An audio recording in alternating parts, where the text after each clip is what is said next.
In this video, I'm going to show you how to take 4 basic steps and you can brainwash yourself or someone else into a new habit, stopping an existing habit, or even get yourself out of an existing, toxic, dangerous relationship.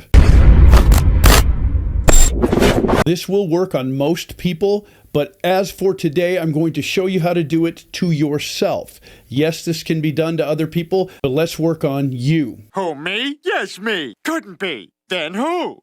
Yeah, I did it.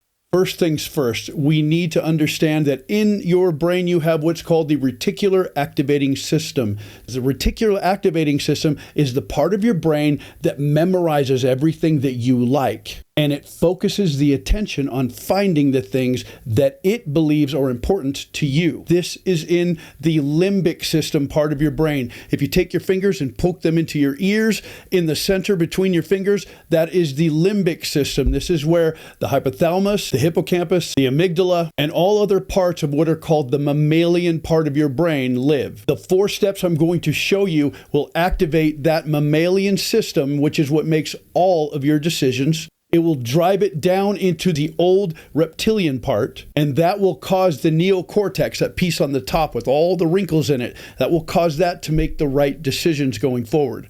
The first part we need to look at is called attention. Some people will call this focus. We need to get you completely absorbed with an idea.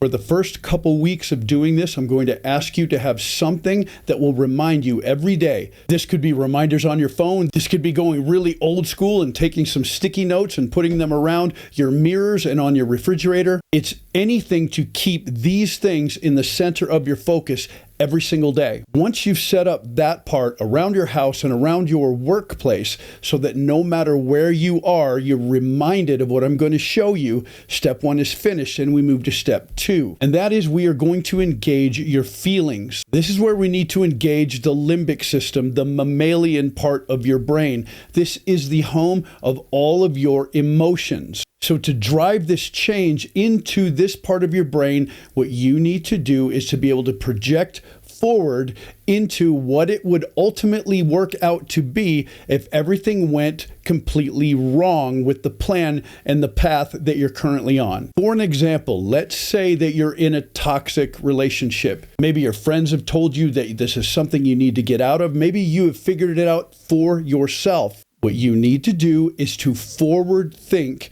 of how this thing will end. You have to reject the idea, if this is a toxic relationship, that there's going to be some sort of a fairy tale happily ever after ending. That normally doesn't happen. In a toxic relationship, it can extend for a long time, but the person who is being spoken down to, taken advantage of, or marginalized in this relationship will never actually be happy. So I need you to concentrate on the visual idea of what it will look like if you were to stay in this relationship. All the things that your friends would be telling you, all the feelings that you would have as you explore even further the disaster of a toxic relationship that you're currently in. This will begin to engage the mammalian part of your brain. Something people may not understand, this has nothing to do with reading words. So if you're journaling, that is great. If you're trying to kind of offload feelings, that's great. But when you want to onboard feelings,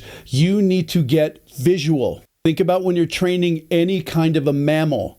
You need rewards and you need visual stimulation. And humans are the same way. So as you begin to feel those broken feelings that will come with the idea of working through how this relationship will continue to move with you being victimized, this should engage every part of the emotion center of your brain. And even though you may not want to admit it, you will know that it's not the right place to be. Now that part 2 is out of the way, we move to part 3. This is disruption. This is the part that some people have a difficult time doing. You need to disrupt your environment. Whatever your furniture looks like, rearrange it. Maybe paint the walls a different color. Change where the bed is located. Change where your dresser is located. Something that makes your brain say, wait a minute, things are different.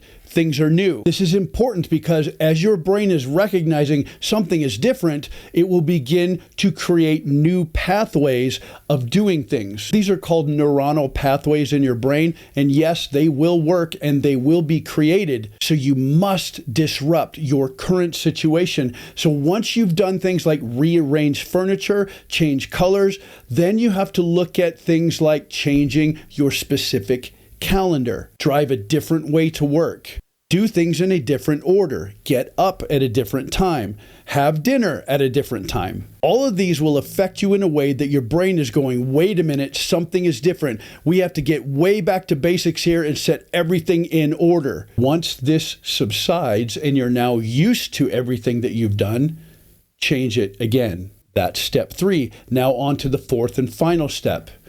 Ready? It's called repeat.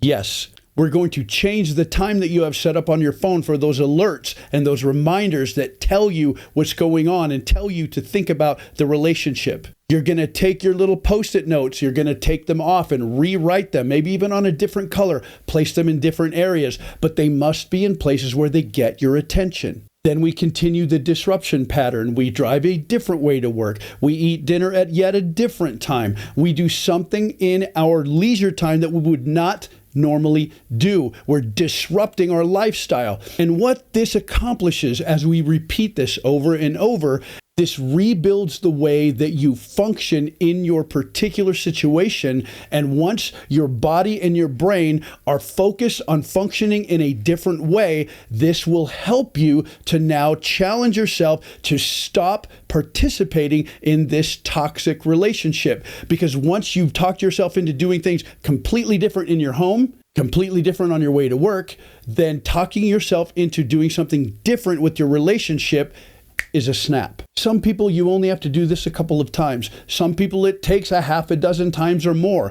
But eventually, with this repeating process, you will get to the point that your reticular activating system recognizes that it's important to you to not go through this emotional roller coaster of a relationship. So when all is said and done, you've retrained your brain, you have trained your reticular activating system that this is going to be different, and these are the things that are important to you, and that particular part of your brain will ignore things that don't fit within those categories and focus directly on the things that are important to you.